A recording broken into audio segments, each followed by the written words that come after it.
സഭയെ തിരുസഭയെ ദൈവത്തെ മറന്നിടല്ലേ. സഭയെ പ്രിയ സഭയെ യേശുവിനെ മറന്നിടല്ലേ. തലയെ മറന്നുപോയാൽ ഉടലിനു വിലയില്ലല്ലോ. തലയോടു മറുതലിച്ചാൽ ഉടലിനു നിലയില്ലല്ലോ. സഭയെ തിരുസഭയെ ദൈവത്തെ മറന്നിടല്ലേ. സഭയെ പ്രിയ സഭയെ യേശുവിനെ മറന്നിടല്ലേ. തലയെ മറന്നുപോയാൽ ഉടലിനു വിലയില്ലല്ലോ. തലയോടു മറുതലിച്ചാൽ ഉടലിനു വിലയില്ലല്ലോ.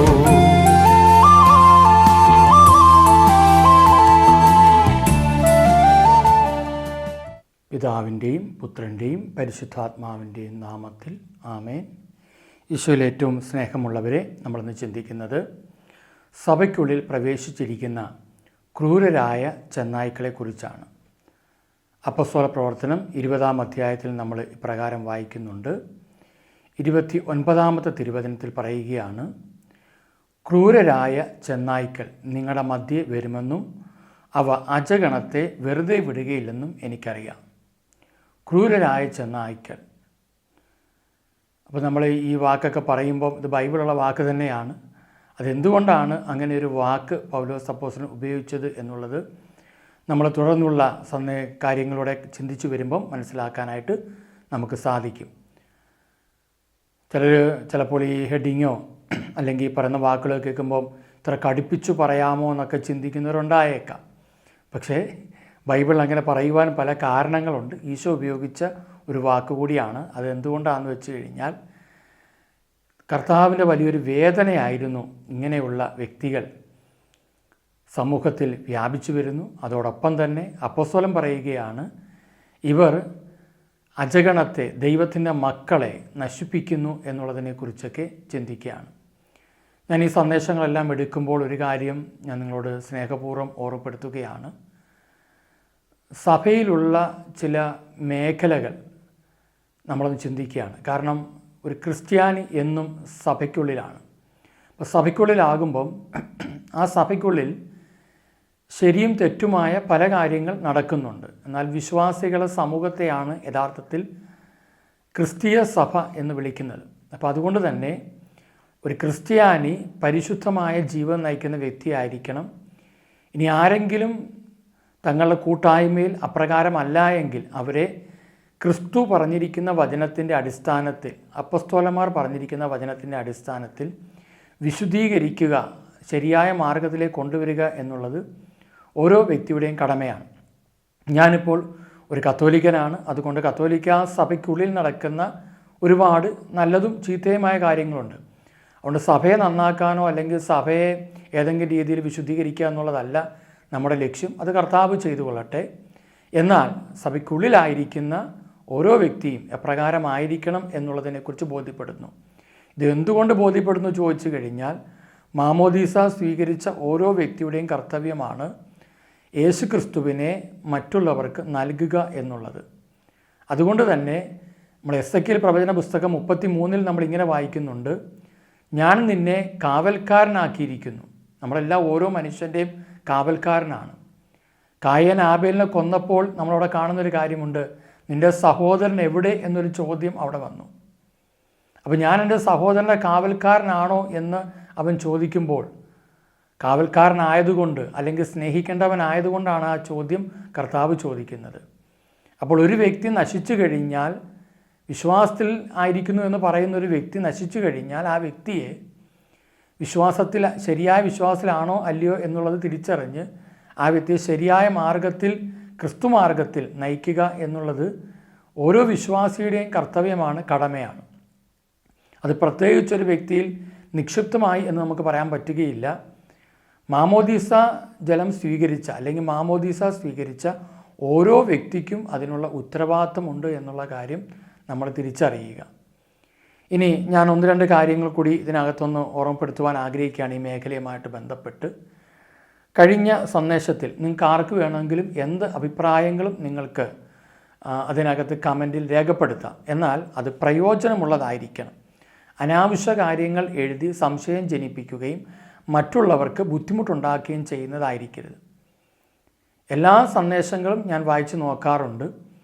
അത് ചിലർക്ക് ചിലപ്പോൾ നന്ദി പറഞ്ഞും കൊണ്ടോ അല്ലെങ്കിൽ നല്ലതായിരുന്നു പറഞ്ഞുകൊണ്ടും ചിലർ ചീത്ത വരെ വിളിച്ച് എഴുതിയ സന്ദേശങ്ങളുണ്ട്. പക്ഷേ അതിനൊന്നും നമ്മൾ ഉത്തരം കൊടുത്തിട്ടില്ല. എന്നാൽ ചില കാര്യങ്ങൾ, ചെയ്യാത്ത കാര്യങ്ങൾ ചെയ്തു എന്ന് പറയുന്നത് കേട്ടപ്പോൾ അത് വായിക്കുന്ന ചിലർക്ക് പല സംശയങ്ങളുണ്ടാകാൻ സാധ്യതയുണ്ട്. അതിൽ ബെൻ സേവ്യർ എന്ന് പറയുന്ന ഒരു വ്യക്തി, അങ്ങനെയാണ് അത് എഴുതിയിരിക്കുന്നത്. ആ വ്യക്തി പറഞ്ഞിരിക്കുന്ന ഒന്ന് രണ്ട് വാക്ക് ഞാനൊന്ന് പറയാം. ബ്രദർ, സത്യസഭ കത്തോലിക്ക സഭയാണെന്ന് അറിഞ്ഞിട്ടും കത്തോലിക്ക സഭയുടെ ഭാഗമാകാതെ ഇരിക്കുന്നവർ രക്ഷ പ്രാപിക്കുമോ? കത്തോലിക്ക സഭ പോലും ഇന്ന് വരെ പറയാത്തൊരു കാര്യമാണ് കത്തോലിക്ക സഭയാണ് സത്യസഭ എന്നുള്ളത്. അതാദ്യം സഹോദരൻ മനസ്സിലാക്കണം. ഈ രക്ഷ എന്ന് പറയുന്നത് സഭ ചെയ്യുന്നൊരു കാര്യമല്ല. രക്ഷകൻ്റെ മിഷൻ എന്ന് പറയുന്ന ഒരു ചാക്രിക ലേഖനമാണ് ജോൺ പോൾ രണ്ടാം മാർപ്പാപ്പ 1990 ഡിസംബർ 7 എഴുതിയതാണത്. അപ്പോൾ അതിനകത്ത് ഈ ചാക്രിക ലേഖനം, ഇടയലേഖനം എന്താണെന്നൊക്കെ അറിയാവുന്ന വ്യക്തിയായിരിക്കുമെന്ന് ഞാൻ കരുതുന്നു. കാരണം ഇങ്ങനെയൊക്കെ അഭിപ്രായം ഇടുമ്പം അതുകൂടെയൊക്കെ അറിഞ്ഞിരിക്കുന്നത് നല്ലതാണ്. അപ്പോൾ അതിനകത്ത് ഒരു കാര്യം എടുത്തു പറഞ്ഞിട്ടുണ്ട്. സഭ ആരെയും രക്ഷിക്കുന്നില്ല. സഭയുടെ കർത്തവ്യം എന്ന് പറയുന്നത് രക്ഷ ആഗ്രഹിച്ച് കഴിയുന്ന വ്യക്തികളെ, പാപം, രോഗം, തകർച്ചകൾ കഴിയുന്ന വ്യക്തികളെ രക്ഷിക്കുന്ന യേശു ക്രിസ്തുവിൽ കൊണ്ടുചെന്ന് എത്തിക്കുക എന്നുള്ളതാണ്. അത് ശരിയായ ഒരു കാര്യം തന്നെയാണ്. ഇന്ന് ഒരുപാട് തെറ്റിദ്ധാരണകൾ പഠിച്ചു വച്ചിട്ടുണ്ട് ചിലർ. അതിൻ്റെ ഒരു കാരണം, ചിലരുടെ ധാരണ സഭയാണ് വലുത്, യേശു ക്രിസ്തു അല്ല എന്ന് ചിന്തിച്ചു പോകുന്ന കുറേ പേരുണ്ട്. ഇനിയിപ്പോൾ യേശുവിന് ഈ ഭൂമിയിൽ എന്തെങ്കിലും ചെയ്യണമെങ്കിൽ സഭ ഇല്ലെങ്കിൽ പറ്റത്തില്ല എന്ന് പോലും ചിന്തിക്കുന്നവരുണ്ട്. അപ്പോൾ സഭയെന്ന വാക്കിൻ്റെ അർത്ഥം തന്നെ മനസ്സിലാക്കി നമുക്ക് പിടികിട്ടും അത്. അതിന് ഞാൻ ബൈബിളിൽ നിന്നൊരു വാക്ക് നിങ്ങളടുത്ത് വായിക്കാം. എഫെസ്യർക്കെഴുതിയ ലേഖനം 1:22. നമ്മളൊക്കെ കേട്ട് പഠിച്ചു വച്ചിരിക്കുന്നത് നിങ്ങളുടെ സഭയുടെ തലവൻ ആരാന്ന് വെച്ചാൽ ഏതെങ്കിലും ഒരു മെത്രാൻ്റെ പേരാണ് പറയുന്നത്, മാർപ്പാപ്പയുടെ പേരാണ് പറയുന്നത്. അവർ ക്രിസ്തുവിൻ്റെ സ്ഥാനം എന്ന് പറയുമ്പോൾ ക്രിസ്തു അവരെ ക്രിസ്തുവിന് വേണ്ടി ജീവിക്കേണ്ടവർ എന്നുള്ള അർത്ഥത്തിൽ നമ്മൾ എടുത്താൽ മതി. കാരണം ക്രിസ്തുവിൻ്റെ സ്ഥാനം വേറെ ആർക്കും ക്രിസ്തു കൊടുത്തിട്ടില്ല.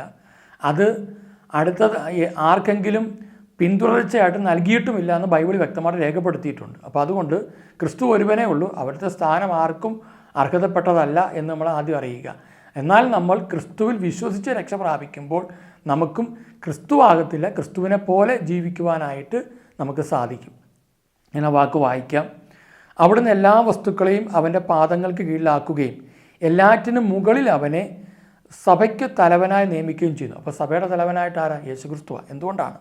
23-ാം തിരുവചനം, സഭ അവൻ്റെ ശരീരമാണ്, എല്ലാ വസ്തുക്കളിലും സകലവും പൂർത്തിയാക്കുന്ന അവൻ്റെ പൂർണ്ണതയുമാണ്. അപ്പോൾ സഭയെന്ന് പറയുന്നത് ക്രിസ്തുവിൻ്റെ ശരീരമാണ് എന്ന് പറയുമ്പം ക്രിസ്തു ഉള്ളതുകൊണ്ടാണ് ശരീരമുള്ളത്. അങ്ങനെ ചിന്തിക്കണം. ക്രിസ്തു ഉള്ളതുകൊണ്ടാണ് ശരീരമുള്ളത്. അല്ല, ശരീരം ഉള്ളത് കൊണ്ടാണ് ഒരു വ്യക്തി ഉള്ളതെന്ന് ചിന്തിക്കരുത്. വ്യക്തിയിൽ നിന്നാണ് ശരീരം രൂപപ്പെടുക. അപ്പോൾ ആദമെന്ന് പറയുന്ന ഒരു വ്യക്തിയെ ദൈവം തൻ്റെ മനസ്സിൽ കാണുന്നു. അങ്ങനെ ഒരു വ്യക്തിയെ ദൈവം തൻ്റെ ഛായയെ സാദൃശ്യം കൊടുത്ത് എന്ത് ചെയ്യുന്നു? ഒരു ശരീരമാക്കി മാറ്റുന്നു. അപ്പോൾ ചിലരുടെ ധാരണ ഈശോയ്ക്ക് ഇപ്പോൾ ജീവിക്കണമെങ്കിൽ സഭ ഉണ്ടെങ്കിലേ പറ്റത്തുള്ളൂ എന്നാണ്. അതുകൊണ്ട് അങ്ങനെയൊക്കെ ഉള്ള കുറേ ടീച്ചിങ്ങുകളും പഠനങ്ങളും ഒക്കെ അതൊക്കെ ഒരു അജ്ഞതയുടെ മേഖലയായിട്ട് കണക്കാക്കേണ്ടിയിരിക്കുന്നു. കാരണം ആ വ്യക്തി പറഞ്ഞ വാക്കിതാണ്, സഭ രക്ഷിക്കൂ എന്നുള്ള രീതിയിലാണ്. സഭ ആരെയും രക്ഷിക്കുന്നില്ല. രക്ഷകനെ കാണിച്ചു കൊടുക്കാനും രക്ഷകൻ ആരാന്ന് മനസ്സിലാക്കി ആ സഭയിലൂടെ രക്ഷകൻ എത്തിച്ചേരുവാനും സഹായിക്കുന്നു. അതിനാണ് പിന്നെ കൂദാശകൾ മറ്റു കാര്യങ്ങളൊക്കെ ഉള്ളത്. ആ വ്യക്തി അതിനകത്ത് പറഞ്ഞിരിക്കുന്ന ലാസ്റ്റ് പറഞ്ഞൊരു കാര്യമാണ്, ഇവാഞ്ചലിക്കൽ സഭകൾ പ്രഘോഷിക്കുന്ന വചനപ്രഘോഷണം തിരുസഭയോട് ചേരാത്ത കൂദാശകളില്ലാത്ത വചനപ്രഘോഷണമാണ്. അത് കള്ള സുവിശേഷമാണ്. നമുക്കാരെയും വിധിക്കാൻ അവകാശമില്ല. കാരണം വിശുദ്ധ ഗ്രന്ഥത്തിൽ എഴുതപ്പെട്ടിരിക്കുന്ന വചനങ്ങൾ കർത്താവിൻ്റേതാണ്. അത് ശരിയായി പ്രഘോഷിക്കുന്നവരെല്ലാം ശരിയായ സുവിശേഷം പ്രഘോഷിക്കുന്നവർ തന്നെയാണ്. ചിലപ്പോൾ അങ്ങനെയൊക്കെയുള്ള ചിന്ത വന്നത് ചിലപ്പോൾ ഞാൻ മാത്രം മതി, വേറെ ആരും വേണ്ട എന്നുള്ള ഒരു സ്വാർത്ഥത ഉള്ളതുകൊണ്ടാണ്. കാരണം കത്തോലിക്കാ സഭയുടെ ചരിത്രമൊക്കെ പഠിക്കുമ്പോഴും ഇന്നത്തെ കാലഘട്ടത്തിലെ രീതികളൊക്കെ നിങ്ങൾ മനസ്സിലാക്കിയാൽ അറിയാൻ പറ്റും. കേരളത്തിലാണ് നമ്മൾ കത്തോലിക്കാ സഭയുടെ അതിവിശാലമായ പല മേഖലകളും കാണുന്നതെങ്കിലും കേരളത്തിന് പുറത്ത് വടക്കേന്ത്യയിലേക്ക് ചെല്ലുമ്പോൾ എല്ലാവരും കൂടെ സഹകരിച്ച് തന്നെയാണ് ക്രിസ്തുവിനെ പ്രഘോഷിക്കുന്നത്. നമുക്ക് നമ്മുടേതായ വിശ്വാസമല്ല, ചില രീതികളുണ്ടെന്നും മാത്രമേ ഉള്ളൂ. വിശ്വാസം ഒരുവൻ്റെ ഉള്ളത് യേശു ക്രിസ്തുവിലാണ്. പല സഭകൾക്കും വിശ്വാസം ഒന്നേ ഉള്ളൂ, അത് യേശു ക്രിസ്തുവിലാണ്. നമ്മൾ പിന്നെ ഓണവും പരിപാടിയും കാര്യങ്ങളൊക്കെ ആയിട്ട് നടക്കുന്ന കൂട്ടത്തിൽപ്പെട്ടവർക്ക് എല്ലാ ദൈവവും ഒന്നാന്നൊക്കെ പറയുന്നവർക്ക് ചിലപ്പോൾ പല പല രീതിയിലുള്ള വിശ്വാസ മേഖലകൾ കാണും.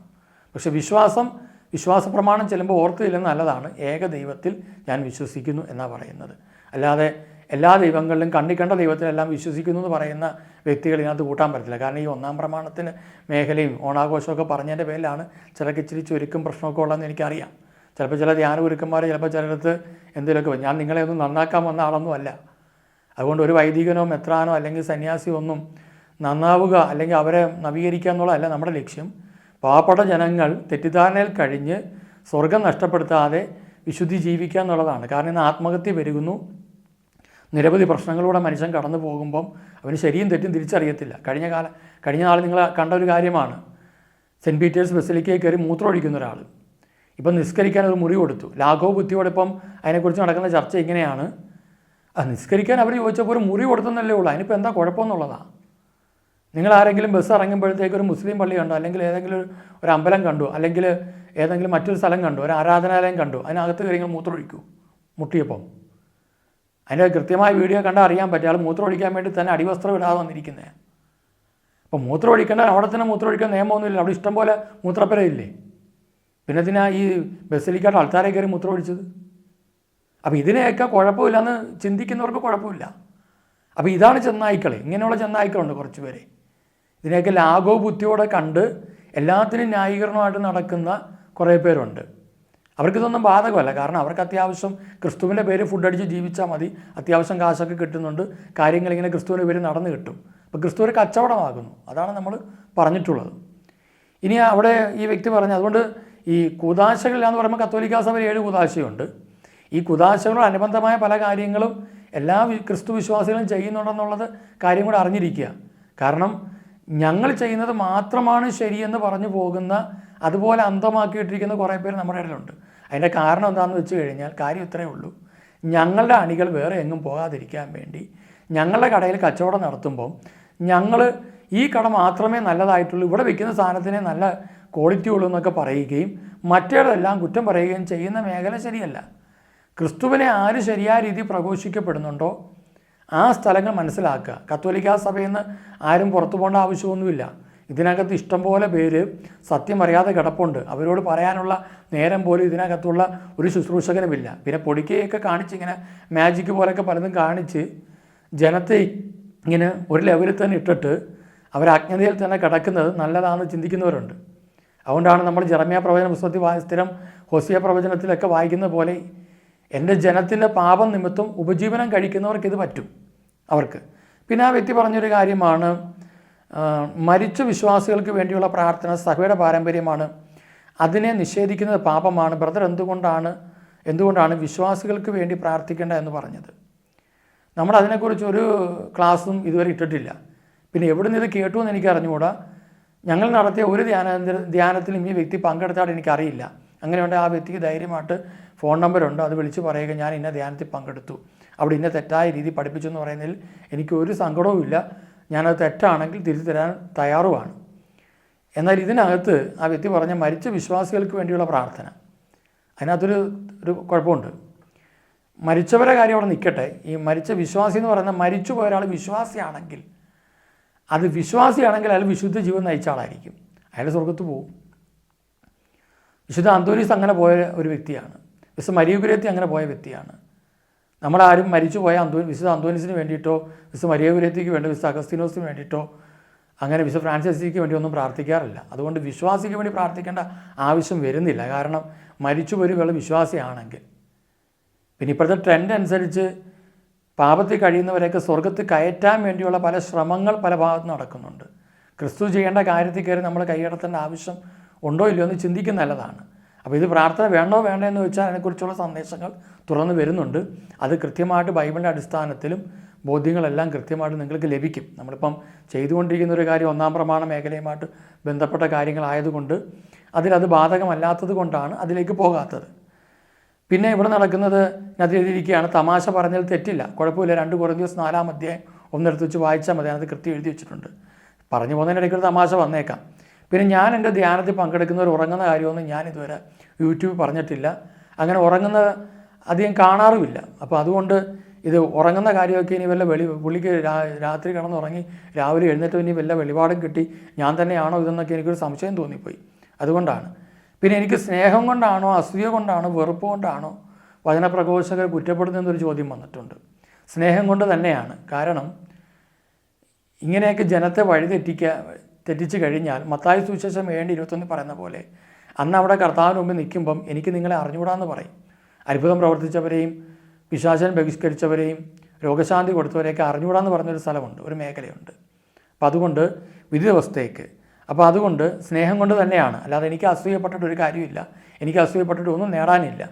കാരണം ഇവിടെ ഇതൊരു ധ്യാന കേന്ദ്രം, ഒരു പ്രാർത്ഥനാലയമാണ്. അപ്പോൾ ഇവിടെ അതിൻ്റെ തുടക്കമൊക്കെ തുടങ്ങിയിട്ടുള്ള നമ്മൾ 2ാം വരവിന് വേണ്ടി ഒരുങ്ങുന്നതിന് വേണ്ടിയിട്ടുള്ള നമ്മുടെ റെക്കോർഡിങ്ങും മറ്റു കാര്യങ്ങളും പിന്നെ 24 മണിക്കൂറുള്ള പ്രാർത്ഥനകളിലേക്കൊക്കെ വരുവാനായിട്ട് നമ്മൾ താല്പര്യമെടുക്കുന്നു.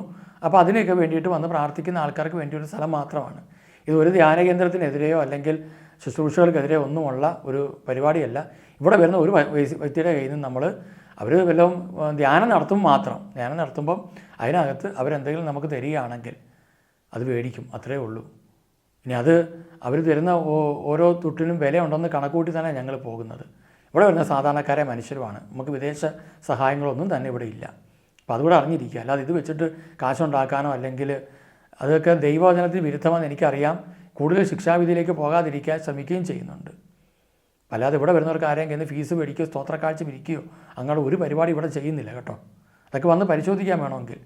ഈ ഒന്നും അറിയാതെ എന്തെങ്കിലുമൊക്കെ ഇങ്ങനെ എഴുതി വിടുമ്പോൾ ഒരു കാര്യം ഓർക്കണം. ഇതൊക്കെ ബൈബിൾ മത്തായി സുവിശേഷം 14:36 പറഞ്ഞുകൊണ്ട് ഞാൻ നിങ്ങളോട് പറയുന്നു, മനുഷ്യർ പറയുന്ന ഓരോ വ്യർത്ഥ വാക്കിനും വിധി ദിവസം കണക്ക് കൊടുക്കണം. വെറുതെ എന്തിനായി കണക്ക് കൊടുക്കാനായിട്ട് നിൽക്കുന്നതെന്നുള്ളതാണ് ഞാൻ ചോദിക്കുന്നത്. അപ്പോൾ അതുകൊണ്ട് അസൂയ കൊണ്ട് വെറുപ്പ് കൊണ്ടൊന്നും അല്ല കേട്ടോ. അപ്പോൾ അതുകൊണ്ട് ഇതൊക്കെ ഒന്ന് ചിന്തിക്കണം. പിന്നെ എനിക്ക് സഭാ അധികാരികളോട് വിധേയപ്പെടാൻ എളിമയില്ല എന്ന് പറയുന്നുണ്ട്. ഞാൻ സ്നേഹിക്കേണ്ടവരെ സ്നേഹിക്കുന്നുണ്ട്, എളിമപ്പെടുന്നിടത്ത് എളിമപ്പെടുന്നുണ്ട്, വിധേയപ്പെടുന്നുണ്ട്.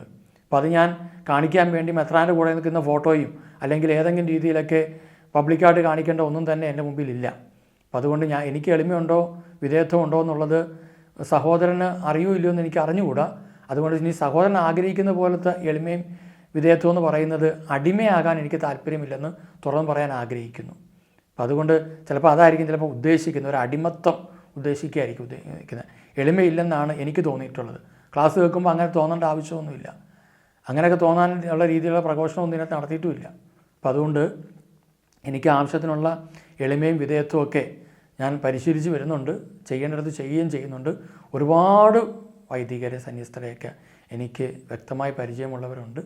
നല്ല രീതിയിൽ ശുശ്രൂഷയെ സപ്പോർട്ട് ചെയ്യുന്ന ഒരുപാട് മക്കളുണ്ട്. അതുകൊണ്ട് ഈ എല്ലാവരെയും കൂടെ ഈ സോഷ്യൽ മീഡിയയിലൊക്കെ വരുന്നുണ്ടല്ലോ ഇഷ്ടംപോലെ വാർത്തകളൊക്കെ. അപ്പോൾ അതുകൊണ്ട് അതിനൊന്ന് നമ്മൾ അതിന് കൊടുക്കാനുള്ളവർ കൊടുക്കുന്നുണ്ട്, പല രീതിയിൽ സംഭവിക്കുന്നുണ്ട്. അപ്പോൾ അതൊക്കെ കൊണ്ട് മുട്ടുമെന്ന് അങ്ങനെയുള്ളവർക്കൊക്കെ വേണ്ടി പ്രാർത്ഥിക്കുക.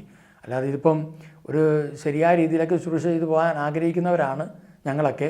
അതുകൊണ്ട് ഇങ്ങനെയൊക്കെ ഉള്ള തളർത്തുന്ന എന്തെങ്കിലുമൊക്കെ തളർന്നതല്ല, എന്നെയല്ല, ഞാൻ തളർത്തുമില്ല. കാരണം എൻ്റെ കൂടെ കർത്താവുണ്ട്, കർത്താവിൽ മാത്രം ആശ്രയിച്ച് മുന്നോട്ട് പോകുന്നതാണ്.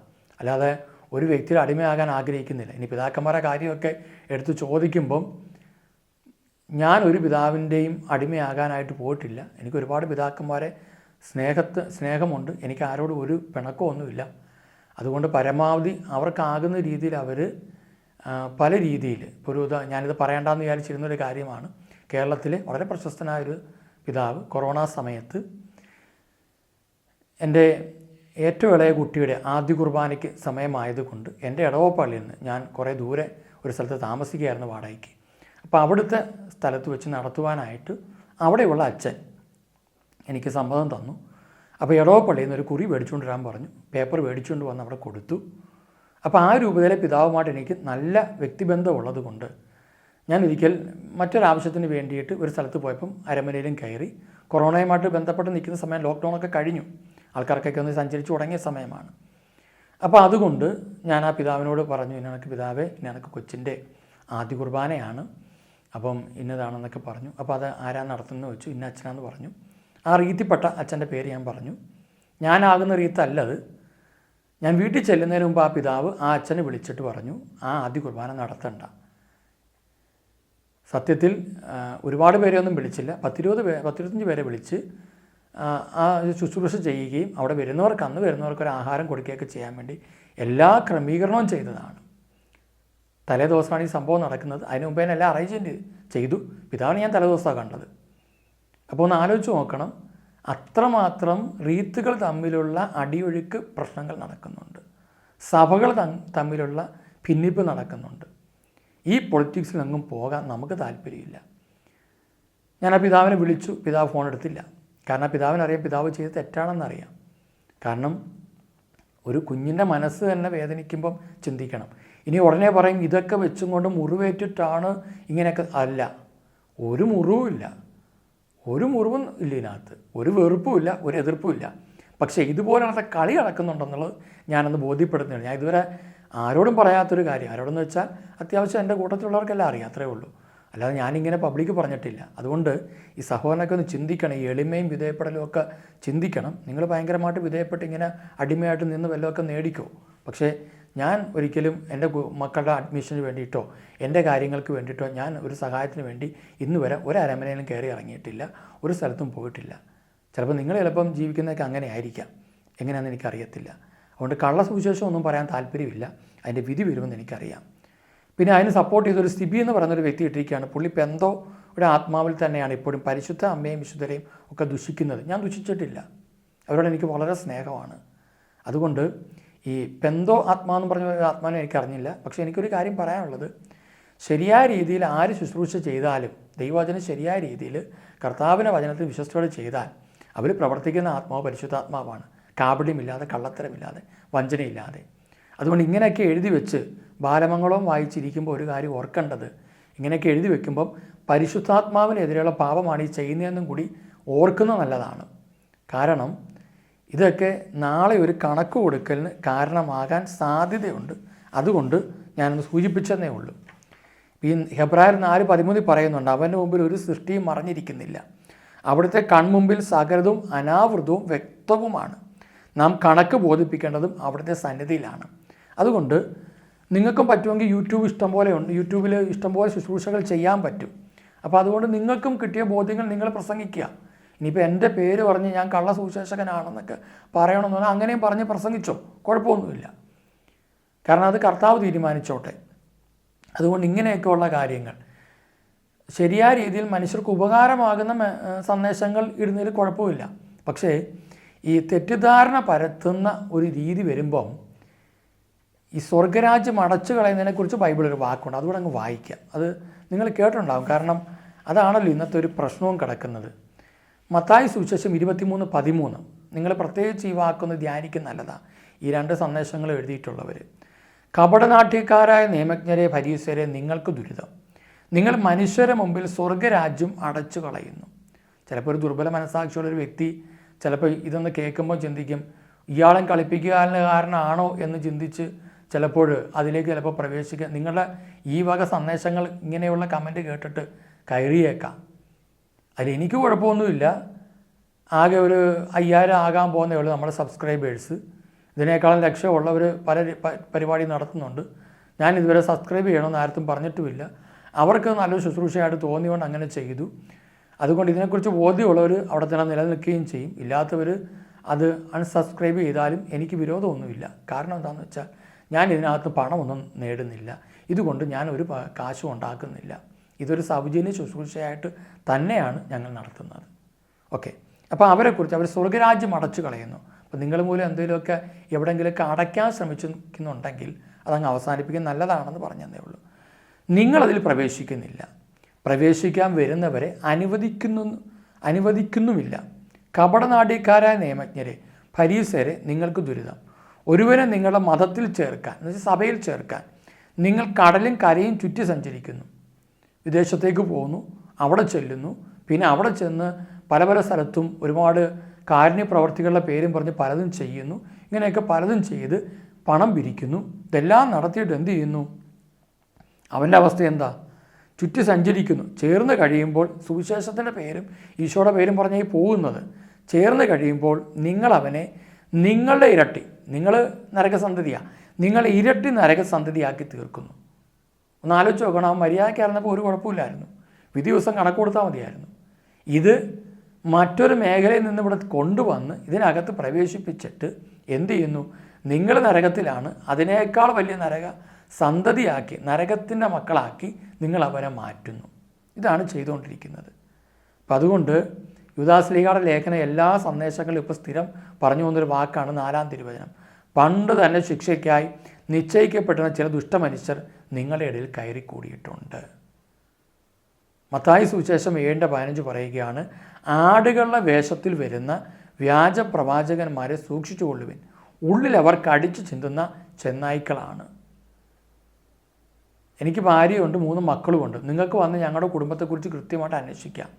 ഞാൻ നിങ്ങളുടെ ആരെയും കുടുംബം അന്വേഷിക്കാൻ പോകുന്നില്ല. നിങ്ങൾക്ക് വേണ്ടി വേണമെങ്കിൽ വന്ന് അന്വേഷിക്കാം.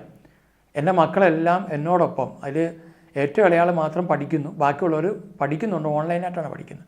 ഞങ്ങളൊരു സ്ഥലം സ്ഥിരമായിട്ട് എടുത്തിട്ടില്ല, അതുകൊണ്ട് പല സ്ഥലങ്ങളിലും നടന്ന് ഓരോ സ്ഥലങ്ങളിൽ പോയി താമസിച്ച് ശുശ്രൂഷ ചെയ്തുകൊണ്ടിരിക്കുകയാണ്. അപ്പോൾ അതുകൊണ്ട് അവർ ഓൺലൈൻ പഠിക്കുന്നു. അതോടൊപ്പം അവരാണ് എൻ്റെ ശുശ്രൂഷകളിൽ സഹായിക്കുന്നവർ. എൻ്റെ ഭാര്യയും എൻ്റെ ശുശ്രൂഷകളിൽ സഹായിക്കുന്നു. ഇളയാൾ സമയം കിട്ടുമ്പോഴെല്ലാം തൻ്റെ കൂട്ടുകാരെ ഇവിടെ ധ്യാനിപ്പിക്കാനും പ്രാർത്ഥിപ്പിക്കാനും കൊണ്ടുവരുന്നു. അതുകൊണ്ട് കുടുംബമായിട്ട് ഞങ്ങൾ ശുശ്രൂഷ ചെയ്യുകയാണ്. ഞങ്ങൾക്കൊരു പ്രത്യേക ടീമോ ഒരു സഭയോ അങ്ങനെയൊന്നുമില്ല. നിങ്ങൾ പറയുന്ന വാക്ക് പോലെ കൾട്ട് അങ്ങനെയൊന്നും സംഭവമൊന്നുമില്ല. ഗൂഗിൾ മീറ്റ് ശുശ്രൂഷയുണ്ട്, പങ്കെടുക്കാൻ താല്പര്യമുള്ളതിൽ പങ്കെടുക്കുന്നു. കർത്താവിനെ കുറിച്ച് അറിയാൻ താല്പര്യം 2-ാം വരവിന് വേണ്ടി ഒരുങ്ങുന്നവരെ പങ്കെടുക്കുന്നു. മാസത്തിൽ 1-2 ധ്യാനങ്ങൾ ശുശ്രൂഷകൾ ഇവിടെ നടക്കുന്നു. അത്രയേ ഉള്ളൂ. അത് ധ്യാനം എന്നുള്ള രീതിയിലല്ല, ദൈവവചന പഠനം എന്നുള്ള രീതിയിലാണ്. ഈ പഠിപ്പിക്കാൻ എന്താണ്, ഞാൻ തിയോളജിയൊക്കെ പഠിച്ച ആളാണ്. ഇതുപോലെയുള്ള പുസ്തകങ്ങളൊക്കെ മേടിക്കാൻ കിട്ടും. അതൊക്കെ ഒന്ന് മേടിച്ച് വായിക്കുന്നത് നല്ലതാണ്. ഇതൊക്കെ മേടിക്കുക. രക്ഷകൻ്റെ മിഷൻ കിട്ടാൻ സാധ്യത കുറവാണ്. കാരണം ആരും ഡോക്യുമെൻറ്റ്സ് ഒന്നും വായിക്കാറില്ല. ഞാൻ എല്ലാ ഡോക്യുമെൻറ്റ്സും വായിക്കുന്ന ഒരാളാണ്. സഭയുടെ എല്ലാ ഡോക്യുമെൻറ്റ്സും വായിക്കും. അതിൽ ശരിയായിട്ടുള്ളത് സ്വീകരിക്കും, തെറ്റായിട്ടുള്ളത് എടുത്തു കളയും. അത്രയേ ഉള്ളൂ. അതുകൊണ്ട് കിട്ടുന്ന പോലെ വിഴുങ്ങുന്ന ഒരു സ്വഭാവമൊന്നും എനിക്കില്ല. ഞാൻ ഇപ്പോൾ ഒന്നും അധികം വായിക്കാറില്ല. ഇപ്പോൾ ബൈബിൾ മാത്രമാണ് വായിക്കുക. ചിലർ പറയും ബൈബിള് മാത്രം പോരാ, പാരമ്പര്യവും വേണമെന്ന്. അങ്ങനെയൊക്കെ പറയുന്ന ഒരുപാട് പേരുണ്ട്. അവരോടിപ്പോൾ എനിക്ക് പ്രത്യേകിച്ച് ബൈബിളിൽ പറയാനുള്ള ഒരു വാക്കിങ്ങനെയാണ്. മത്തായി സുവിശേഷത്തിൽ ഈശോ പറയുന്നൊരു കാര്യമുണ്ട്. 15-ാം അധ്യായം 6-ാം തിരുവചനം, ഇങ്ങനെ നിങ്ങളുടെ പാരമ്പര്യത്തിന് വേണ്ടി ദൈവവചനത്തെ നിങ്ങൾ വ്യർത്ഥമാക്കിയിരിക്കുന്നു. അപ്പോൾ വചനത്തെ വ്യർത്ഥമാക്കിയപ്പോൾ പാരമ്പര്യം മാത്രമേ ഉള്ളൂ കയ്യിൽ. അങ്ങനെ നടക്കുന്ന കുറേ പേരുണ്ട്. അപ്പോൾ അതുകൊണ്ട് തിരിച്ചു വരിക, വന്നു കഴിഞ്ഞാൽ അവനവൻ്റെ ആത്മാവിന് കൊള്ളാം എന്നേ എനിക്ക് പറയാനുള്ളൂ. അപ്പസ്തോല പ്രവർത്തനങ്ങളിൽ 20-ാം അധ്യായത്തിൻ്റെ 28 ഞാനൊന്ന് വേഗം വായിച്ചു പോകാം. നിങ്ങളെയും അജഗണം മുഴുവനെയും പറ്റി അന്നത്തെ ശ്രേഷ്ഠന്മാരോട് പറയുകയാണ് എഫേസോസിലെ, നിങ്ങൾ ജാഗരൂകരായിരിക്കുവിൻ. കർത്താവ് സ്വന്തം രക്തത്താൽ നേടിയെടുത്ത സഭയെ പരിപാലിക്കാൻ പരിശുദ്ധാത്മാവ് നിയോഗിച്ചിരിക്കുന്ന അച്ചപാലകരാണ് നിങ്ങൾ. എന്ന് വെച്ചാൽ ഇവിടെ ഒരു മെത്രാനോ ഒരു വൈദികനോ ഒരു സന്യാസിയോ ഒരിക്കലും സഭയ്ക്ക് വേണ്ടി ഒന്നും തന്നെ ചെയ്തിട്ടില്ല. ചെയ്തെന്ന് പറയുന്നത് വിയർപ്പ് പോലും ചിന്തിയാലല്ലേ, രക്തം അവിടെ നിൽക്കട്ടെ. യേശുവിന് അതിൻ്റെ രക്തം കൊണ്ട് നേടിയ സഭയാണ്. അതിനെ ഒന്ന് പരിപാലിക്കാൻ വേണ്ടി മാത്രമാണ് ഏൽപ്പിച്ചിരിക്കുന്നത്. അച്ചപാലകരാണ് നിങ്ങൾ. എൻ്റെ വേർപാടിന് ശേഷം ക്രൂരരായ ചെന്നായ്ക്കൾ നിങ്ങളുടെ മധ്യേ വരുമെന്നും അവ അജഗണത്തെ വെറുതെ വിടുകയില്ലെന്ന് എനിക്കറിയാം. അതുകൊണ്ട് അവിടെ പൗലോസ് പറയുകയാണ്, പരിപാലിക്കുന്നവരാണോ ചെന്നായ്ക്കളാണോ എന്ന് പരിശോധിക്കുക. തുടർന്ന് പറയുന്നു, ശിഷ്യരെ ആകർഷിച്ച് തങ്ങളുടെ പിന്നാലെ കൊണ്ടുപോകാൻ വേണ്ടി ഈ പാരമ്പര്യവും തെറ്റായ പ്രബോധനം, സഭ ഇങ്ങനെ പഠിപ്പിക്കുന്നു, സഭയാണ് വലുത്, ക്രിസ്തുവല്ല വലുതെന്നൊക്കെ പഠിപ്പിക്കുന്ന പഠനങ്ങൾ നൽകി സത്യത്തെ വളച്ചൊടിച്ച് പ്രസംഗിക്കുന്നവർ നിങ്ങളുടെ ഇടയിൽ തന്നെ ഉണ്ടാകും. എന്ന് വെച്ചാൽ സഭയ്ക്ക് അകത്തുണ്ടാകുമെന്ന്, പുറത്തുനിന്ന് വരുന്നതല്ല, അകത്തുണ്ടാകും. ആ മൂത്രമൊഴിച്ച ആളെ പിന്നെയും സെൻറ്റ് പീറ്റേഴ്സ് ബസിലേക്ക് മൂത്രമൊഴിച്ച ആളെ പിന്നെയും മാനസാന്തരപ്പെടുത്താം. അവിടെ നിസ്കരിക്കാൻ പോകുന്നവരെ സുവിശേഷം അറിഞ്ഞാൽ അവർ കൃത്യമായിട്ട് അറിഞ്ഞാൽ മാനസാന്തരപ്പെടും. പക്ഷേ ഇതിനകത്ത് കിടക്കുന്ന പാർട്ടികളുണ്ടല്ലോ, അവരാണ് ഏറ്റവും വലിയ ദോഷം. അവരിതുപോലെ ഉള്ളവർക്ക് ഉതപ്പ് കൊടുത്ത് ഞങ്ങൾക്കൊരു വ്യക്തതയുള്ള വിശ്വാസമില്ല, എല്ലാ ദൈവവും ഒന്നാണ്, എല്ലാ മതവും ഒന്നാണ്, എല്ലാവരെയും ഞങ്ങൾ സ്നേഹിക്കുന്നു എന്നുള്ള മേഖലയൊക്കെ കാണിച്ചു കൊടുത്ത് വിശ്വാസത്തിൽ കറവരുത്തി കപട സ്നേഹം കാണിക്കുന്ന കുറേ പേരുണ്ട്. അതിനാൽ നിങ്ങൾ ജാഗ്രതയുള്ളവരായിരിക്കണം. അതിനുവേണ്ടി ഈ സന്ദേശം ഈ വളച്ചൊടിക്കുന്നവർക്കും ഈ ചെന്നായ്ക്കൾക്കും വേണ്ടി ചില സൂചന തന്നേ ഉള്ളൂ. ഇനിയും വരും. അതിനകത്ത് വിഷമിച്ചിട്ട് കാര്യമൊന്നുമില്ല. അത്ര വിഷമമുള്ളവർ നേരിട്ട് ഫോണിൽ വിളിച്ചിട്ട് പറയുക, ബ്രദറെ ഇത് ഭയങ്കര വിഷമമുള്ള കാര്യമാണ്, അതുകൊണ്ട് വേണ്ട. നിങ്ങൾ കാണാതിരുന്നാൽ മതി, കേൾക്കാതിരുന്നാൽ മതി. പാവപ്പെട്ട മനുഷ്യർ സത്യം അറിയട്ടെന്നേ, ഈ കള്ളത്തരമൊക്കെ അറിയട്ടെന്നേ, ഈ വഞ്ചനയൊക്കെ അറിയട്ടെന്നേ, സ്തോത്രമൊക്കെ കാണിച്ച് സൂത്രം പറയുന്നതൊക്കെ അറിയട്ടവർ. പിന്നെ വ്യാപിക്കുന്ന കാര്യങ്ങളൊക്കെ അറിയാമല്ലോ പലയിടത്തും. ഒന്നും പറഞ്ഞൊന്നും രക്ഷപ്പെടാൻ നോക്കണ്ട. ചുമ്മാ എയുടെ പേരും പറഞ്ഞൊന്നും രക്ഷപ്പെടാൻ നോക്കണ്ട. എല്ലാവർക്കും അറിയാം എ എന്തൊക്കെയാണെന്ന്. ഇത് AI ഉണ്ടാക്കിയതാണ്, അതങ്ങനെ ഉണ്ടാക്കിയതാണ്, അതൊന്നും ഫേക്കാണെന്നും പറയണ്ട.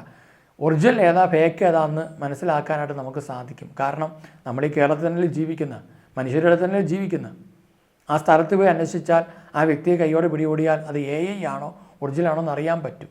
അപ്പം അതുകൊണ്ട് തന്ത്രമൊക്കെ അവസാനിപ്പിച്ച് വിശുദ്ധിയോടെ ജീവിച്ച് മുന്നോട്ട് പോകാൻ തീരുമാനമെടുക്കാം. കർത്താവ് അനുഗ്രഹിക്കട്ടെ. ഇനി നമുക്ക് പ്രാർത്ഥനകളിലേക്ക് കടന്നു വരാം. പ്രിയമുള്ളവരെ, നമ്മുടെ ജീവിതത്തിൽ നമുക്ക് കർത്താവിനെ ഒന്ന് അറിയുവാൻ കിട്ടുന്ന നിരവധി അവസരങ്ങൾ വരും കാലങ്ങളിൽ ചിലപ്പോൾ അത് നഷ്ടപ്പെടാൻ സാധ്യതയുള്ളൊരു കാലഘട്ടത്തിൽ നമ്മൾ ജീവിക്കുന്നത്. അപ്പം അതുകൊണ്ട് ഈ കാലഘട്ടങ്ങളിൽ കർത്താവിൻ്റെ രണ്ടാമത്തെ വരവിന് വേണ്ടി ഒരുങ്ങുവാനും, ജീവിതത്തിൽ നിരവധി പ്രശ്നങ്ങളുള്ള സഹോദരങ്ങളാണ് എന്നെ കേൾക്കുന്നത് എനിക്കറിയാം. എല്ലാവരും അല്ലെങ്കിൽ 90% അങ്ങനെ ആയിരിക്കാം. കടം, രോഗം, ബുദ്ധിമുട്ടുകൾ, കഷ്ടപ്പാടുകൾ, മക്കളെക്കുറിച്ചുള്ള വേദനകൾ, നാളെക്കുറിച്ചുള്ള ആകുലതയൊക്കെ ഉണ്ട് പലർക്കും. ക്രിസ്തു വിശ്വസ്തനാണ്. അതുകൊണ്ട് ക്രിസ്തുവിൽ ആശ്രയിക്കുന്ന ഒരു വ്യക്തിയും പരാജയപ്പെടേണ്ട ആവശ്യം വരുന്നില്ല. അതിനാൽ ദൈവവചനം കേൾക്കാൻ നിങ്ങൾക്ക് താല്പര്യമുണ്ടെങ്കിൽ നിങ്ങൾക്ക് ഞങ്ങളുടെ ശുശ്രൂഷകളിൽ പങ്കെടുക്കാം. ഈ വരുന്ന നവംബർ മാസത്തിൽ 17-ാം തീയതി മുതൽ 22-ാം തീയതി വരെ നമുക്കിവിടെ താമസമുള്ള ധ്യാനമുണ്ട്. കാരണം 5 ദിവസം ധ്യാനമാണ്. ഒരുപാട് ധ്യാനം കൂടി നിങ്ങൾക്ക് ഒരു വിധത്തിലും മുന്നോട്ട് പോകാൻ പറ്റാത്തൊരവസ്ഥയാണ്. പ്രാർത്ഥിച്ചു മടുത്തു, ധ്യാനങ്ങൾ കൂടി മടുത്തു. ഇനി എന്ത് ചെയ്യണമെന്ന് അറിയാതിരിക്കുന്നവർക്കെല്ലാം സ്നേഹപൂർവ്വം സ്വാഗതം. വന്ന് വചനം കേൾക്കുക, കർത്താവിനെ അറിയുക, ഒരു വിശുദ്ധ ജീവിതം നയിക്കുക. ഒരു കാര്യം എനിക്ക് സൂചിപ്പിക്കാനുള്ളത്, നമ്മുടെ കൂട്ടായ്മയിലുള്ള ആരും കത്തോലിക്കാ സഭ വിട്ടുപോകരുതെന്ന് ഞങ്ങൾ അതിയായി ആഗ്രഹിക്കുന്നു. കാരണം സഭയ്ക്കുള്ളിൽ തന്നെ നമുക്ക് നമ്മുടെ ജീവിതത്തിന് ആവശ്യമായ എല്ലാ കാര്യങ്ങളും വചനത്തിലൂടെ നമുക്ക് ലഭിക്കുന്നുണ്ട്. കത്തോലിക്കാ സഭയ്ക്കകത്തുള്ള ചില ചെന്നായ്ക്കളുടെ പ്രവർത്തനങ്ങൾ നിങ്ങളെ വേദനിപ്പിക്കുന്നുണ്ടെങ്കിൽ അത് മുന്നറിയിപ്പായിട്ട് കർത്താവ് പറഞ്ഞു തന്നല്ലോ. ആടുകളുടെ വേഷത്തിൽ വരുന്ന ചെന്നായ്ക്കളെ സൂക്ഷിക്കണം എന്ന് പറഞ്ഞു. അവർ കടിച്ചു ചിന്തുന്നവരാണെന്ന് പറഞ്ഞു. അപ്പോൾ അതുകൊണ്ട് നമ്മൾ കടി കിട്ടാൻ വേണ്ടി നിന്നു കൊടുക്കുകയല്ല വേണ്ടത്, തിരിച്ചറിഞ്ഞ് ജീവിക്കുക എന്നുള്ളതാണ്. ചെന്നായ്ക്കളുടെ കാര്യം കർത്താവ് നോക്കിക്കോളും. അപ്പോൾ അതുകൊണ്ട് നമുക്കൊരു തീരുമാനമെടുക്കണം. ഇപ്പോൾ താല്പര്യമുള്ളവർ പങ്കെടുക്കുക. നേരത്തെ വിളിച്ച് ബുക്ക് ചെയ്യണം. കാരണം നമുക്ക് നേരത്തെ അവർക്ക് വേണ്ടി പ്രാർത്ഥിക്കുകയും കൂടെ വേണം. അപ്പോൾ നേരത്തെ ബുക്ക് ചെയ്യേണ്ടതാണ്. നിങ്ങൾ ഈ സന്ദേശം കേൾക്കുമ്പോൾ തന്നെ താല്പര്യമുണ്ടെങ്കിൽ ബുക്ക് ചെയ്യുക, പ്രാർത്ഥിച്ച് തുടങ്ങുക. അതോടൊപ്പം നമുക്ക് നൈറ്റ് വിജിലുണ്ട്, ഗൂഗിൾ മീറ്റ് ശുശ്രൂഷകളുണ്ട്. എല്ലാം ഇങ്ങനെയുള്ള മധ്യസ്ഥ പ്രാർത്ഥനകൾ ഈ മാസം മുഴുവൻ ജപമാല പ്രാർത്ഥന ഇവിടെ നടന്നുകൊണ്ടിരിക്കുന്നു. അങ്ങനെയുള്ള കാര്യങ്ങളൊക്കെ നടക്കുകയാണ്. അപ്പോൾ അതുകൊണ്ട് എല്ലാ മനുഷ്യർക്കും വേണ്ടി, ലോകം മുഴുവനും വേണ്ടിയൊക്കെ നമ്മൾ പ്രാർത്ഥിക്കുന്നുണ്ട്. അപ്പോൾ അതുകൊണ്ട് നിങ്ങൾ സ്നേഹത്തോടെ ഈ ശുശ്രൂഷകളിലേക്കെല്ലാം നിങ്ങളെ സ്നേഹപൂർവ്വം വിളിക്കുകയാണ്.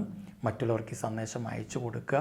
നിരവധി പേർ ക്രിസ്തുവിനെ അറിയട്ടെ, അനുഭവത്തിലേക്ക് കടന്നു വരട്ടെ എന്ന് ഓർമ്മപ്പെടുന്നു. ഒരിക്കലും പറയുന്നു, നവംബർ 17 മുതൽ നിങ്ങൾ ഈ കാണുന്ന ടോക്കിൻ്റെ താഴെ തന്നെ അതിൻ്റെ ഡേറ്റ് ഉണ്ട്, സൈഡിൽ അതിൻ്റെ ഫോൺ നമ്പറുണ്ട്. ആ ഫോൺ നമ്പറിലേക്ക് വിളിക്കുക. വിളിച്ച് കഴിയുമ്പം നിങ്ങൾക്ക് അവിടെ ബുക്ക് ചെയ്യുന്നതായിരിക്കും നിങ്ങളുടെ പേരുകളൊക്കെ. നിങ്ങൾക്ക് എന്ത് സംശയമുണ്ടെങ്കിലും കമൻറ്റ് ഇടുന്നതിൽ തെറ്റില്ല. പക്ഷേ ഇടുന്ന കമൻറ്റുകൾ നിങ്ങൾക്ക് ഉപകാരം ഉണ്ടാകണം, മറ്റുള്ളവർക്ക് ഉപകാരം ഉണ്ടാകണം. അതിനാൽ നിങ്ങൾക്ക് എന്ത് സംശയം ഉണ്ടായാലും ധൈര്യമായിട്ട് വാട്സപ്പിൽ നിങ്ങൾക്ക് മെസ്സേജ് ഇടാം. ചിലപ്പോൾ എന്നെ വിളിച്ചാൽ ചിലപ്പം കിട്ടാതിരിക്കുന്ന സാഹചര്യങ്ങളിൽ. അപ്പോൾ അതുകൊണ്ട് വാട്സപ്പിൽ മെസ്സേജ് ഇടാം. എന്നെക്കുറിച്ച് എന്തെങ്കിലും തെറ്റിദ്ധാരണകൾ ആരെങ്കിലും നിങ്ങളോട് പറഞ്ഞിട്ടുണ്ടെങ്കിൽ ധൈര്യമായിട്ട് നിങ്ങൾക്ക് എന്നെ വിളിക്കാം. എൻ്റെ ഭാര്യയുണ്ട്, ഭാര്യയെ വിളിക്കാം. വിളിച്ചിട്ട് ഭർത്താവ് എങ്ങനെയാണെന്ന് ചോദിക്കാം, എന്താണെന്ന് ചോദിക്കാം, മക്കളെ വിളിക്കാം, ധൈര്യമായിട്ട് വിളിക്കാം. യാതൊരു കുഴപ്പവും അതിനകത്തില്ല. അപ്പോൾ അതുകൊണ്ട് ഞങ്ങളൊരു കുടുംബമായിട്ട് ചെയ്യുന്ന ഒരു ശുശ്രൂഷ മാത്രമല്ല, അതോടൊപ്പം കുറച്ച് സഹോദരങ്ങളോടൊപ്പം കർത്താവിന് വേണ്ടി ജീവിക്കുന്ന നിരവധി പേർ കൂടെയുണ്ട് എന്നുള്ളതാണ്. അതുകൊണ്ട് ഞാനൊരു കാര്യം പറയുകയാണ്, ഒരു വ്യക്തിയെയും വഴിതെറ്റിക്കാനായിരിക്കരുത് നമ്മുടെ പ്രവർത്തികൾ. ഞാനതുകൊണ്ട് സഭയെ നന്നാക്കാൻ ഇറങ്ങിയ ആളല്ല, സഭയിലുള്ള ഏതെങ്കിലും തെറ്റുകൾ മാത്രം ചൂണ്ടിക്കാണിച്ച് അത് തെറ്റാണെന്ന് പറയാൻ വന്ന ആളല്ല. കത്തോലിക്കാ സഭ പരിശുദ്ധമാണ്, സഭ പരിശുദ്ധമാണ്. പക്ഷേ സഭയ്ക്കകത്തുള്ള എല്ലാവരും പരിശുദ്ധരല്ല എന്ന് ഒരു കാര്യം മനസ്സിലാക്കുക. അതുകൊണ്ട് സഭ പരിശുദ്ധമാണെന്ന് 10 പ്രാവശ്യം വിളിച്ചു പറയുന്നതിനകത്തല്ല അർത്ഥം. ഞാൻ അതിനകത്ത് നിൽക്കുമ്പോൾ ഞാൻ പരിശുദ്ധനാണോ എന്ന് ചിന്തിക്കുന്നതിലാണ് അർത്ഥം. ഞാൻ വഴി സഭയിലുള്ള ഓരോ വ്യക്തിയും അശുദ്ധനാക്കുന്നുണ്ടോ? അങ്ങനെയെങ്കിൽ കർത്താവിൻ്റെ മണവാട്ടിയാകുന്ന സഭയെ ഞാൻ വേദനിപ്പിക്കുകയാണ്. അതുകൊണ്ട് ഒരു സഭയിലൂടെ മാത്രവുമല്ല രക്ഷ എന്ന് പറയുവാൻ ആഗ്രഹിക്കുന്നു. കാരണം കർത്താവ് നിരവധി സഭകൾ ഈശോയുടെ കാലഘട്ടങ്ങൾ ഉണ്ടായിരുന്നു. അതുകൊണ്ട് എല്ലാവരും അവകാശപ്പെടാതെ ആദ്യം നിങ്ങളെ ഏൽപ്പിച്ചിരിക്കുന്ന അജഗണത്തെ നിങ്ങൾ പരിപാലിച്ച് മുന്നോട്ട് കൊണ്ടുപോവുക. അല്ലാതെ ആ അജഗണത്തെ തിന്നരുത്, ആ അജഗണത്തെ പിച്ചു ചിന്തരുത്, ആ അജഗണത്തെ നശിപ്പിക്കരുത് എന്ന് ഓർമ്മപ്പെടുത്തുന്നു. നമുക്ക് പ്രാർത്ഥിക്കാം. കാരുണ്യവാനായ കർത്താവേ, ഞങ്ങളുടെ ജീവിതത്തിൽ അങ്ങയുടെ ഒപ്പം നിന്നുകൊണ്ട് പലപ്പോഴും അങ്ങയെ വേദനിപ്പിച്ച നിമിഷങ്ങളുണ്ട്. അതിനെല്ലാം ഓർത്ത് ഞങ്ങൾ മാപ്പി ചോദിക്കുന്നു. പിതാവായ ദൈവമേ, എന്ത് ലക്ഷ്യത്തോടെ ഞങ്ങളെ ഇങ്ങോട്ട് അങ്ങ് വിട്ടുവോ ആ ലക്ഷ്യത്തോടെ ഈ ഭൂമിയിൽ ജീവിക്കുവാനും അങ്ങേക്ക് മഹത്വമുണ്ടാകുന്ന, അങ്ങേക്ക് മാത്രം മഹത്വമുണ്ടാകുന്ന ഒരു ജീവിതം നയിക്കുവാനും ഞങ്ങളെ ഒരുക്കണമേ. ഈശോയെ അവിടെ തിരുത്വം കൊണ്ട് ഞങ്ങളെ കഴുകി വിശുദ്ധീകരിക്കണമേ. ഞങ്ങളുടെ പാപം, രോഗം, ശാപം, തകർച്ചകൾ, ദുഃഖദുരിതങ്ങൾ എല്ലാം ഏറ്റെടുക്കണമേ. കാൽവരി കുരിശിൽ ഞങ്ങൾക്ക് വേണ്ടി ബലിയായിത്തീർന്ന അങ്ങേക്ക് നന്ദി പറയുന്നു. പരിശുദ്ധാത്മാവെ ഞങ്ങളെ സഹായിക്കണമേ, ശക്തിപ്പെടുത്തണമേ, ബലപ്പെടുത്തണമേ. പരിശുദ്ധ അമ്മയെ ഞങ്ങളെ സഹായിക്കണമേ. മിക്കാൽ, ഗബ്രിയേൽ, റഫേൽ ദൂതന്മാരെ ഞങ്ങളെ സഹായിക്കണമേ. മാംസത്തിനും രക്തത്തിനും എതിരായിട്ടല്ല ഞങ്ങൾ പോരാടുന്നത്, പ്രഭുത്വങ്ങൾക്കും ആധിപത്യങ്ങൾക്കും ഈ അന്ധകാര ലോകത്തിൻ്റെ സകല അധിപന്മാർക്കും എതിരെയാണ് ഞങ്ങൾ പടവെട്ടുന്നത്. അതിനാൽ ഈ ആത്മീയുദ്ധത്തിൽ ഞങ്ങളെ സഹായിക്കണമേ. പിതാവിൻ്റെയും പുത്രൻ്റെയും പരിശുദ്ധാത്മാവിൻ്റെയും നാമത്തിൽ ആമേൻ. എല്ലാവരെയും കർത്താവ് അനുഗ്രഹിക്കട്ടെ. നിങ്ങൾ ഉപയോഗിക്കുന്ന ഉപകരണങ്ങൾ, ശുശ്രൂഷകൾ എല്ലാം അനുഗ്രഹപ്രദമാകട്ടെ. കർത്താവ് എല്ലാവരെയും സമർത്ഥമായിട്ട് അനുഗ്രഹിക്കട്ടെ. Praise the Lord. Thank you. പണ്ടൊരു അത്തിമരം പടർന്നങ്ങു പന്തലിച്ചു, തോട്ടക്കാരൻ ഇറങ്ങി വന്നു, ഫലമൊന്നും കണ്ടതില്ല. പണ്ടൊരു അത്തിമരം പടർന്നങ്ങു പന്തലിച്ചു, തോട്ടക്കാരൻ ഇറങ്ങി വന്നു, ഫലമൊന്നും കണ്ടതില്ല. ഫലമില്ലാതായാൽ പിന്നെന്തിനു കൊള്ളാം? നിലത്തെ വെറുതെ നിഷ്ഫലമാക്കി കളഞ്ഞിടലേ. ഫലമില്ലാതായാൽ പിന്നെന്തിനു കൊള്ളാം?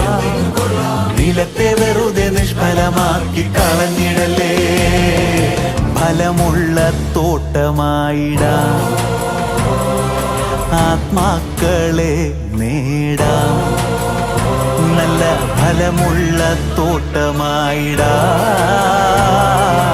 ആത്മാക്കളെ നേടാം. സഭയെ, തിരുസഭയെ, ദൈവത്തെ മറന്നിടല്ലേ.